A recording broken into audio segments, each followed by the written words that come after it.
Hey guys, once again, welcome back to my channel. First of all എല്ലാവർക്കും ഒരു വിഷു ദിനാശംസകൾ.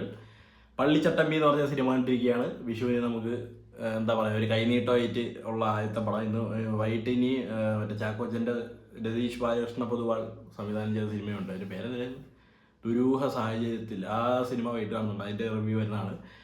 അപ്പോൾ Pallichattambi Malayali from India എന്ന് പറഞ്ഞ സിനിമയ്ക്ക് ശേഷം ഡിജോ ജോസ് ആൻ്റണി സംവിധാനം ചെയ്യുന്ന സിനിമ. ഇത് എഴുതിയിരിക്കുന്നത് എസ് സുരേഷ് ബാബു എന്ന് പറഞ്ഞൊരു പുള്ളിയാണ്. പിന്നെ മ്യൂസിക് ബൈ ജേക്സ് ബിജോയ്. എല്ലാവരെയും കുറിച്ച് പറയാം. ടിജോ ടോമി ആണ് cinematography. Edited by Sree Sarang. Casting director Binoy Nampala. അങ്ങനെ വലിയൊരു ക്രൂ ഒക്കെ ഉള്ള അത്യാവശ്യം ബഡ്ജറ്റൊക്കെ മുടക്കി എടുത്തിട്ടുള്ള ഒരു സിനിമയാണിത്. അഭിനയിച്ചിരിക്കുന്നവർ ടൊവിനോ തോമസ്, കയതു ലോഹാർ, നമ്മുടെ കുഡോസ് മീഡിയയിലൊക്കെ ഉള്ള നിബ്രാസ് സിനിമയിലുണ്ട്.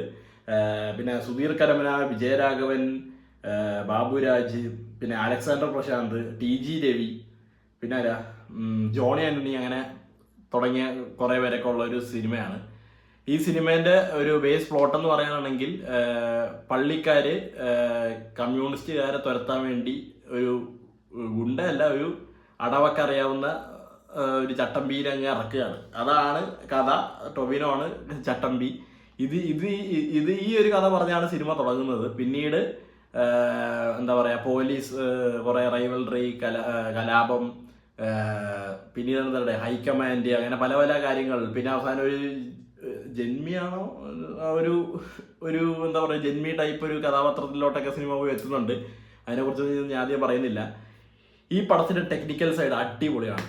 സത്യസന്ധമായിട്ട് പറയണമല്ലോ, അടിപൊളിയായിട്ട് എടുത്തിട്ടുണ്ട്. ഈ സിനിമേൻ്റെ അവരാ കാലഘട്ടം പിടിച്ചിരിക്കുന്നത് അത് പക്കയായിട്ട് പിടിച്ചിട്ടുണ്ട്. ഒരിടത്തും നമുക്കൊരു പിഴവ് തോന്നില്ല.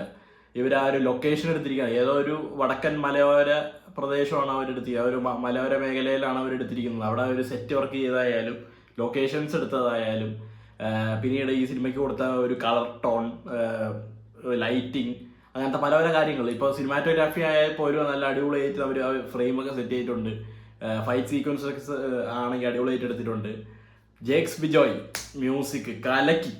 സത്യം പറഞ്ഞാൽ മ്യൂസിക് ഹൈ ആയിരുന്നു. എനിക്ക് ശരിക്കും ഇഷ്ടപ്പെട്ടു. അത് പല പല വേരിയേഷൻസിലും വരുന്ന പല പല മ്യൂസിക് ഉണ്ട്. ടൊവിനോന്റെ ഇൻട്രോയിൽ വരുന്ന ചെറിയൊരു സാധനമാണെങ്കിലും, പിന്നെ ഫൈറ്റ് സീക്വൻസസിൽ വരുന്ന ഒരു സംഭവമാണെങ്കിലും, മാസ് എലിവേറ്ററി മൊമെന്റ്സിലോട്ട് വരുന്ന എടുത്തായാലും, പിന്നെ നമ്മുടെ മെയിൻ പാട്ട് കാട്ടുചെമ്പകം എന്ന് പറഞ്ഞ ആ പാട്ടും അതിന്റെ മ്യൂസിക്കും അവർ പ്ലേസ് ചെയ്തിരിക്കുന്ന രീതിയായാലും എല്ലാം കൊണ്ടും മ്യൂസിക് അടിപൊളിയായിരുന്നു. കലക്കി മ്യൂസിക്. പിന്നെ ഈ സിനിമയിൽ എന്താ പറയുക, ഒരു ഗസ്റ്റ് അപ്പിയറൻസ് അഥവാ ഒരു ക്യാമിയോ റോൾ ഉണ്ട്. ആരാണെന്ന് ഞാൻ പറയുന്നില്ല, പലർക്കും അറിയായിരിക്കും, പലവരും റൂമർ കേട്ടിട്ടുണ്ടാവും.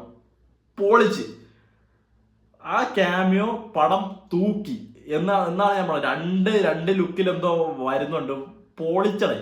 എനിക്ക് ഞാൻ ഭയങ്കര ഓടായിരുന്നു പുള്ളി വരുന്ന ആ ഒരു മൊമെന്റ്. ഞാൻ മാത്രമല്ല, ഓടി ആ തിയേറ്റർ ഫുള്ള് അടിച്ച് പൊളിച്ചാണ് ആ സീക്വൻസ് വിറ്റ്നസ് ചെയ്തത്. എനിക്ക് വളരെ സന്തോഷമുള്ള ഒരു സംഭവമായിരുന്നു അത്. ടൊവിനോനെ കുറിച്ച് പറയാനാണെങ്കിൽ, ടൊവിനോ സത്യം പറഞ്ഞ ടൊവിനോ നല്ലോണം ചെയ്തിട്ടുണ്ട്. ആ ഒരു ഞാൻ എപ്പോഴും പറയാനുള്ള കാര്യമാണ്, പുള്ളി ഒരു സ്റ്റൈലിഷ് മന്നനാണ്. പുള്ളിന്റെ സ്റ്റൈലും ഫിസിക്കും ലുക്സൊക്കെ ഫ്ലെക്സ് ചെയ്താണ് സിനിമയിൽ കത്തി നിൽക്കുന്നത്. അപ്പൊ അതേപോലെ തന്നെ പുള്ളി ചെയ്തിട്ടുണ്ട്. വിജയരാഘവൻ ചേട്ടന്റെ ഒരു പള്ളിയിലെ അച്ഛൻ കഥാപാത്രമായാലും, കയതുലോഹറിന്റെ കേസ് പറയുമ്പോഴത്തേക്കും എനിക്ക് അവരുടെ ഒരു പോരായ്മയായിട്ട് തോന്നി. പുള്ളിക്കാരിന്റെ കോസ്റ്റ്യൂംസും ലുക്സും കാര്യങ്ങളും എല്ലാം അടിപൊളിയാണ്. പുള്ളിക്കാരി ഭയങ്കര എന്താ പറയാ, സ്റ്റണ്ണിങ് ആണ്, കാണാൻ നല്ല അടിപൊളിയാണ് സിനിമയിൽ. നമ്മൾ എന്താ പറയാ, നല്ല ലുക്കിലാണ് പുള്ളിക്കാരി ഈ സിനിമയിൽ അവര് കാണിച്ചിരിക്കുന്നത്. അതൊക്കെ അടിപൊളിയാണ്. ആയെക്കൂടെ എനിക്കൊരു പ്രശ്നം തോന്നിയത് പുള്ളിക്കാരിന്റെ ഡബിങ് മാത്രമാണ് ഒരു പ്രശ്നം. അത് ഞാൻ ട്രെയിലർ കണ്ടപ്പോഴും ഞാൻ പറഞ്ഞായിരുന്നു. ഡബിങ്ങിന് വന്നിട്ട് പുള്ളിക്കാരി അന്യഭാഷ നായികയാണ്, അതിൻ്റെതായ പ്രശ്നം ഉണ്ടാവും. പിന്നെ അവർക്ക് അവരുടെ ഇഷ്ടത്തിന് അവർ കാസ്റ്റ് ചെയ്തൊന്നേ ഉണ്ടാവുള്ളൂ. പക്ഷെ ഇങ്ങോട്ടേക്ക് വരുമ്പോൾ ലിപ്പ് ഒരു വഴിക്കും ഡയലോഗ്സ് വേറെ വഴിക്കും പോകുന്നതായിട്ട് നമുക്ക് തോന്നും. പക്ഷെ വലിയ പ്രശ്നമില്ല. എന്നാലും പോസിറ്റീവ്സ് ആൻഡ് നെഗറ്റീവ്സ് ആയിട്ട് എടുത്ത് പറയുമ്പോഴത്തേക്കും ഒരു നെഗറ്റീവായിട്ട് അതിനെ കണക്കാക്കാം. പിന്നീട് എനിക്ക് ഫസ്റ്റ് ഹാഫ് സ്റ്റോറി ടെല്ലിംഗ് ആണ്. ഇതിന്റെ കംപ്ലീറ്റ് ഡ്യൂറേഷൻ 2 മണിക്കൂർ 10 മിനിറ്റേ ഉള്ളൂ.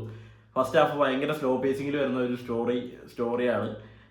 പതുക്കെ ടൊവിനോ വരുന്നു, നാട്ടിലോട്ട് വരുന്നു, ഓരോ പ്രശ്നങ്ങൾ ഉണ്ടാകുന്നു, ഒരു സംഭവത്തിൽ കൊണ്ട് നിർത്തുന്നു.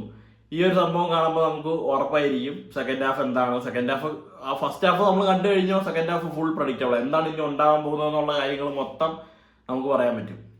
പിന്നെ അവിടെ ഇവിടെയൊക്കെ ചെറിയ ചെറിയ എന്താ പറയുക മാറ്റങ്ങളും സംഭവങ്ങളൊക്കെ, പിന്നെ കുറച്ച് ഹൈ എലിവേറ്ററി സാധനങ്ങളും ഇതൊക്കെ സെക്കൻഡ് ഹാഫിൽ വരുന്നുണ്ട്. സെക്കൻഡ് ഹാഫ് സത്യം പറഞ്ഞാൽ നല്ലൊരു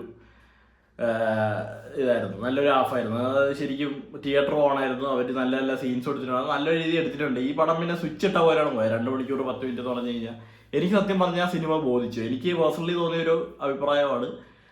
ബാക്കിയുള്ളവർക്ക് എന്താണ് തോന്നുന്നതെന്ന് എനിക്കറിയില്ല. എനിക്ക് ആയക്കൂടി കുറച്ച് പ്രശ്നങ്ങൾ തോന്നിയെന്ന് വെച്ച് കഴിഞ്ഞാൽ ഇവർക്ക് മ്യൂസിക്കലിയും ചില സീൻസ് ഫൈറ്റ് സീക്വൻസിന്റെ ഇടയിൽ വരുന്ന കുറേ സീൻസ് ആയാലും അങ്ങനെ ചില സീൻസിലൊക്കെ ഒരു മാസ് എലിവേഷൻ അവർക്ക് ബിൽഡ് ചെയ്യാൻ പറ്റി. പക്ഷേ ഡയലോഗ്സിൽ കൂടി അത് കൺവേ ചെയ്യാൻ പറ്റുന്നില്ല. മാസ് പോലത്തെ 2-3 ഡയലോഗ്സ് ഒക്കെ വന്നിടത്ത് ആ ഒരു പ്രതീക്ഷിച്ച ഒരു സംഭവം അവർക്ക് വന്ന് കിട്ടിയിട്ടില്ല. പിന്നെ ഇതില് ഒരു എന്താ പറയാ ഒരു വില്ലൻ പോലീസ് കഥാപാത്രം വരുന്നുണ്ട്. ആ പുള്ളി ആരാന്നറിയില്ല, IMDb പേരും ഞാൻ കണ്ടില്ല, സോറി.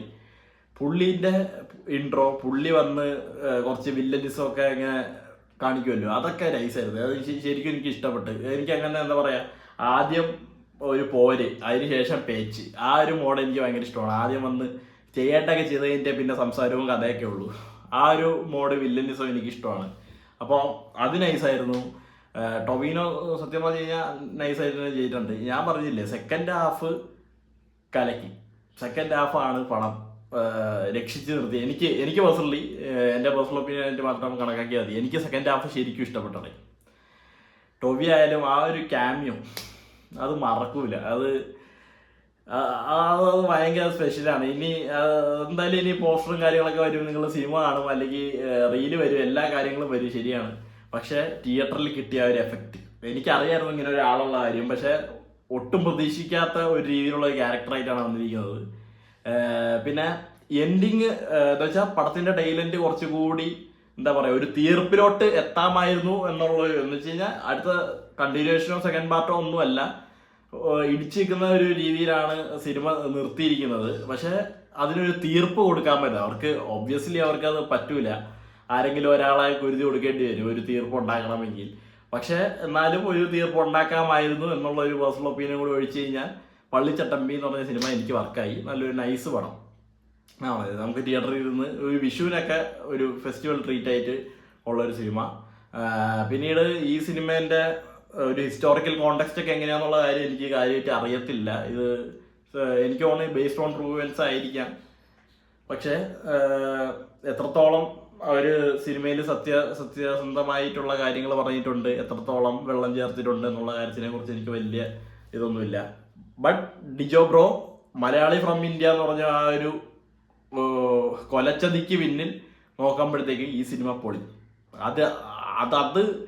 അത് വേറെ യുഗം. ഇത് പൊളിച്ച് എന്ന് വെച്ച് ജനഗണമനേൻ്റെ അത്ര എത്തിയിട്ടും ഇല്ലെന്ന് ഞാൻ പറയും. പക്ഷെ കൊള്ളാം, നൈസിന് കണ്ടിരിക്കാൻ പറ്റുന്ന നല്ലൊരു സിനിമ, നല്ലൊരു എൻ്റർടൈനർ.